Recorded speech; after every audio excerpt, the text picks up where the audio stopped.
Welcome to Sri Academy Online Teaching Classes 2021-22।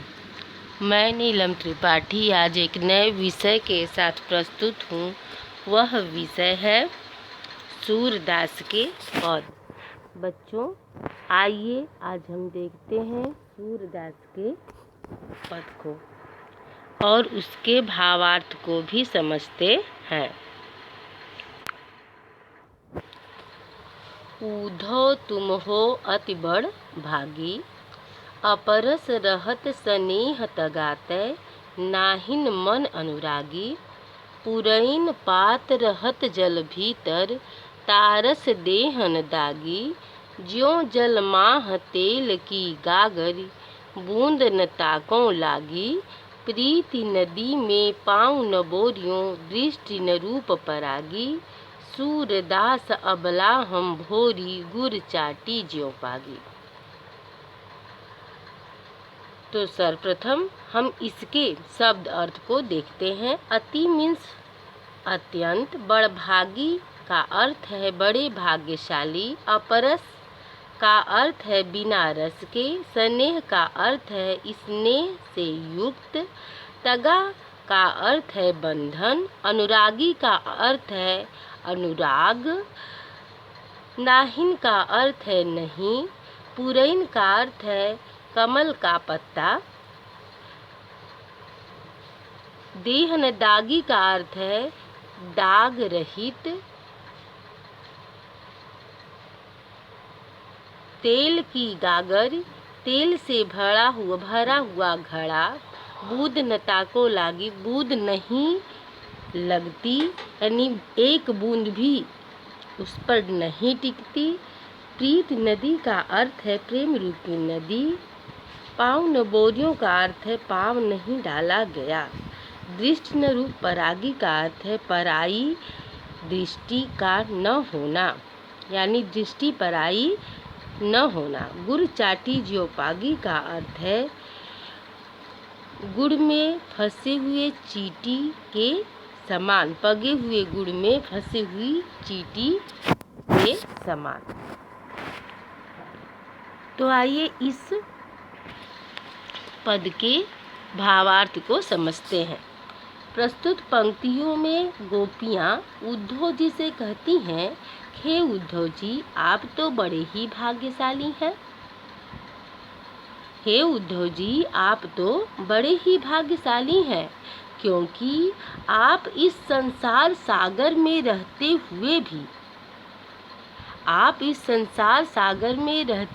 भी बिना रस के हैं। स्नेह श्री कृष्ण के स्नेह रूपी बंधन से नहीं बंधे हैं, न ही किसी प्रकार का आपके मन में अनुराग है, अर्थात किसी प्रकार का प्रेम भी आपके मन में नहीं है।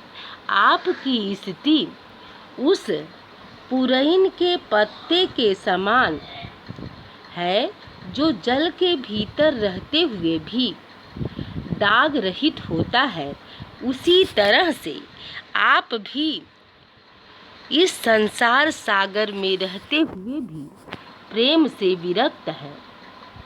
पुनः गोपियाँ कहते हुए उद्धव से कहती हैं कि हे उद्धव जी, आपकी जो स्थिति है उस तेल से भरे हुए गागर के समान है, जिसे जल में डुबोने पर एक भी बूंद उस पर नहीं टिकती। उसी तरह से आप इस संसार सागर में रहते हुए भी इस प्रेम रूपी जाल से विरक्त हैं। आप अभी प्रेम रूपी नदी में पाँव तक भी नहीं डाले हैं और ना ही आपकी दृष्टि पराई हुई है, इसलिए आप प्रेम के महत्व को नहीं समझ सकते। हम सब गोपियों की स्थिति तो उस पगे हुए गुड़ में फंसे हुए चींटी के समान है। यदि हम श्री कृष्ण के प्रेम जाल से निकलना भी चाहें तो निकल नहीं सकते, क्योंकि श्री कृष्ण के प्रेम जाल से निकलना अत्यंत कठिन है। तो हे उद्धव जी, आप बहुत बड़े भाग्यशाली हैं। तो ये था इस पाठ का भावार्थ। तो बच्चों, आइए जानते हैं इसके काव्य सौंदर्य को। प्रस्तुत पंक्तियों में ब्रज भाषा का प्रयोग किया गया है और इसमें ज्यों जल माह तेल की गागर, बूंद न ताको लागी में उपमा और उत्प्रेक्षा अलंकार लाछित है। प्रीति नदी में रूपक अलंकार है। संपूर्ण पंक्तियों में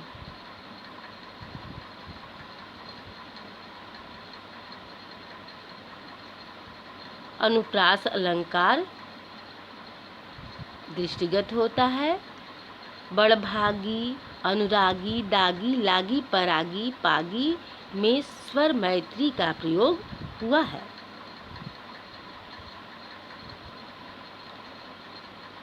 और प्रस्तुत पंक्तियों में प्रेम के महत्व को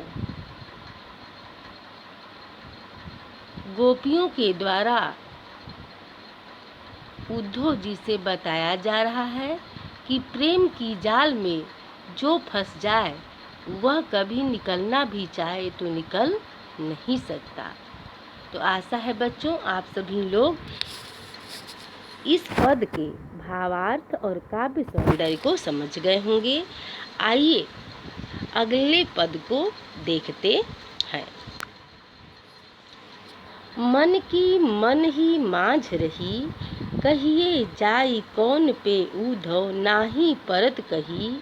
अवधि आधार आस आवन की, तन मन बिथा सही। अब इन जोग संदेशन सुन सुन, बिरहन बिरह दही। चाहत हुती गुहार जितहि तय, उततय धार बही। सूरदास अब धीर धरहि, क्यों मर जादा न लही। मन की मन ही माझ रही का अर्थ है मन की बातें मन में ही रह जाना। अवधि आधार कुछ दिन आने की आशा। बिथा का अर्थ है व्यथा, पीड़ा। सुन सुन का अर्थ है सुन सुनकर। गुहार का अर्थ है पुकारना। धीर धरहि, धैर्य को धारण करना। तो ये था इन पदों के शब्द अर्थ। आइए इसके भावार्थ को समझते हैं। प्रस्तुत पंक्तियों में गोपियाँ उद्धव जी से कहती हैं कि हे उद्धव जी, मेरे मन की जो बातें हैं मन में ही रह गई हैं। अब जो कुछ भी कहना चाहती हूँ वह कहते हुए नहीं बनता, क्योंकि कुछ भी कहा नहीं जा रहा है। अवधि आधार आस आवन की, कुछ समय बाद श्री कृष्ण के आने की जो आशा हमारे मन में लगी थी, उसी की वजह से हम सभी गोपियां तन मन से इस पीड़ा को सह रहे थे। किंतु अब उनके आने की आशा भी नहीं रही, इसलिए हम सबसे यह विरह वेदना सही नहीं जा रही है।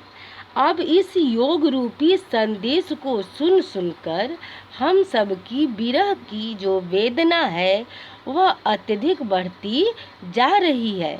इस विरह रूपी पीड़ा से बचने के लिए हम सभी गोपियाँ यदि किसी को पुकारना भी चाहते हैं तो इस विरह रूपी पीड़ा की जो ज्वाला है इतनी अधिक है कि वह उधर ही बहती है, उधर ही उसकी धार बह जाती है, जिसकी वजह से हम सब किसी से सहायता भी नहीं ले पाते। अर्थात हम सबके हृदय में विरह की जो लपटें हैं वह इतनी भयानक स्वरूप है में विद्यमान है कि हम सब यदि गोपियाँ इसका निवारण भी करना चाहें तो निवारण नहीं कर सकते।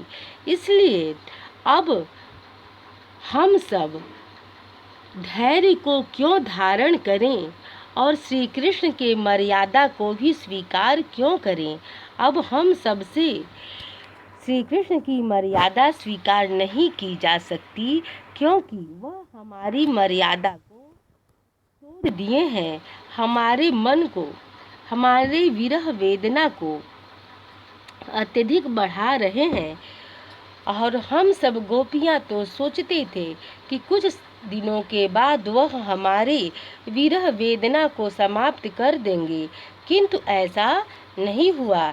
इसलिए हे उद्धव जी, अब हम सब गोपियां भी धैर्य को धारण नहीं करेंगी और श्री कृष्ण के मर्यादा को भी समाप्त कर देंगे। तो ये था इस पाठ के भावार्थ। और आइए देखते हैं इस पाठ का काव्य सौंदर्य। संपूर्ण पदों में अनुप्रास अलंकार लाक्षित है। सुन सुन में पुनरुक्ति प्रकाश का प्रयोग हुआ है। ब्रज भाषा का सौंदर्य यहाँ दृष्टिगोचर होता है। श्री कृष्ण के प्रेम को यहाँ पर अगाध बताया गया है और उस प्रेम के आगे गोपियों को और प्रेम और प्रकार के जो विद्याएं हैं, योग है, वह सहने की क्षमता नहीं है, इन पदों से लाछित होता है। तो आशा है बच्चों आप लोग इस पद के भावार्थ और काव्य सौंदर्य को समझ गए हैं। धन्यवाद।